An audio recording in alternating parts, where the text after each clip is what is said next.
ನನಗೆ actually 3 years ಇಂದ ಇದೆ 3 ಸರ್. years ಇಂದ ಇತ್ತು. ಇವಾಗ ಸಿವಿಯರ್ ಆಗಿದೆ ಆಫ್ಟರ್ ಸರ್ಜರಿ. ಹಾ, ಆಫ್ಟರ್ ಸರ್ಜರಿ ನನಗೆ ಸಿವಿಯರ್ ಆಗಿತ್ತು. ಸೊ ಅದರಿಂದ ಇದನ್ನ ನೋಡಿದೆ ನಾನು ಏನಕ್ಕೆ ಇನ್ಸ್ಟಾಗ್ರಾಮ್ ಸರ್ಜರಿ ಮಾಡಿದ್ ನಿಮ್ಗೆ? ಅಂದ್ರೆ ಇದು ಗರ್ಭಕೋಶ ತೆಗ್ದಿತ್ತು ಸರ್. ಏನಕ್ಕೆ ಅದು ಮಾಡಿದ್ರು? ನನ್ಗೆ ಬ್ಲೀಡಿಂಗ್ ಜಾಸ್ತಿ ಇತ್ತು ಮತ್ತೆ ಕ್ಲಾಟ್ಸ್ ಇತ್ತು.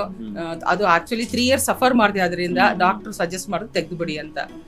ಆಕ್ಚುಲಿ ಅವಾಗ ನಿಮ್ಗೆ ಹಾರ್ಮೋನ್ ಇಂಬ್ಯಾಲೆನ್ಸ್ ಕರೆಕ್ಷನ್ ಮಾಡ್ಕೊಳ್ಳೋದಕ್ಕೆ ಏನು ಸಪ್ಲಿಮೆಂಟ್ಸ್ sir. ಅಥವಾ ಫುಡ್ ಅದೇನ್ ಮಾಡಿಲ್ಲ? ಇಲ್ಲ ಸರ್, ಡಯಟ್ ಕಾಫಿ ಮಾಡು ಟೀ ಅಂತ ಎಲ್ಲ ಹೇಳಿದ್ರು. ಕಾಫಿ ಟೀ ಎಲ್ಲ ಮಾಡ್ತಾ ರೆಗ್ಯುಲರ್ ಆಗಿ ತಗೊಳ್ತಾ ಅದೇ ಇದ್ದೆ. ಮೇಡಮ್, ಮಿಲ್ಕ್ ಅಲ್ಲಿ ನಮ್ಮ ಹಾರ್ಮೋನ್ ಇಂಬ್ಯಾಲೆನ್ಸ್ ಮಾಡೋದಕ್ಕೆ ಎಲ್ಲಾನು ಇದೆ. ಅದು ಇನ್ಸುಲಿನ್ ರೆಸಿಸ್ಟೆನ್ಸ್ ಬರುತ್ತೆ, ಸಕ್ಕರೆ ಯೂಸ್ ಮಾಡಿರ್ತೀವಿ, ಸಕ್ಕರೆ ಇನ್ಸುಲಿನ್ ರೆಸಿಸ್ಟೆನ್ಸ್ ಬರುತ್ತೆ. ಮತ್ತೆ ಮಿಲ್ಕ್ ಅಲ್ಲಿ ಆಲ್ರೆಡಿ ಹಸುಗಳಿಗೆಲ್ಲ ಇಂಜೆಕ್ಷನ್ ಕೊಟ್ಬಿಟ್ಟಿರ್ತಾರೆ ಹೌದು. ಜಾಸ್ತಿ ಹಾಲು ಕೊಡ್ಲಿ ಅಂತ. ಆ ಹಾಲು ನಾವು ಕುಡಿತೀವಿ. ಅದು ಹಾರ್ಮೋನ್ಸ್ ನಮ್ಮ ಬಾಡಿ ಒಳಗಡೆ ಹೋಗಿ ನಮ್ಮ ಬಾಡಿ ಇರ್ತಕ್ಕಂಥ PCOS ಅಥವಾ ಲೈಕ್ ಫೈಬ್ರಾಯ್ಡ್ ಯೂಟ್ರಸ್ ಅದನ್ನೆಲ್ಲ ಮಾಡುತ್ತೆ. ಇದನ್ನೆಲ್ಲ ನಾವು ಕರೆಕ್ಷನ್ ಮಾಡೋದಕ್ಕೆ ಫಸ್ಟ್ ಹಾರ್ಮೋನ್ ಇಂಬ್ಯಾಲೆನ್ಸ್ ಕಾಸ್ ಮಾಡ್ತಕ್ಕಂಥ ಫುಡ್ ನಾವು ಅವಾಯ್ಡ್ ಮಾಡಬೇಕು. ಹಾಗಿದ್ರೆ ಮಿಲ್ಕ್ ತಗೋಬಾರ್ದಾ ಸರ್? 100% ನೋ. ಆಕ್ಚುಲಿ ನೀವು ಮಿಲ್ಕ್ ಬಿಟ್ಮೇಲೆ 1-2.5 kg ಸಣ್ಣ ಆಗಿದ್ರೆ ಒಂದ್ ರೀತಿ ಹೇಳ್ಬೇಕಂದ್ರೆ. ಮತ್ತೆ ಈ ಎಲ್ಲ ಇನ್ಫ್ಲಮೇಷನ್ ಬಂದಿರೋದೇ ಮಿಲ್ಕ್ ಇಂದ. So milk causes lot of inflammation the body. ಯಾರೇ ಆಗ್ಲಿ ನಾವು ಏನು ಹೀಲಿಂಗ್ ಟೈಪ್ ಆಫ್ ಡಾಕ್ಟರ್ಸ್ ಇದಾರೆ, ಫಂಕ್ಷನಲ್ ಮೆಡಿಸಿನ್ ಡಾಕ್ಟರ್ಸ್ ಆಗ್ಬೋದು, ನ್ಯಾಚುರೋಪತಿ ಡಾಕ್ಟರ್ಸ್ ಆಗ್ಬೋದು, ಮಿಲ್ಕ್ ನ ನಾವು ಶತ್ರುಗಳ ತರ ನೋಡ್ತೀವಿ. ಯಾಕಂದ್ರೆ ಮಿಲ್ಕ್ ಅಲ್ಲಿ ಅಷ್ಟು ಡೇಂಜರ್ ಇದೆ. ಮಿಲ್ಕ್ ಅಲ್ಲಿ ಕ್ಯಾಲ್ಸಿಯಂ ಬರುತ್ತೆ ಅಂತಾರೆ.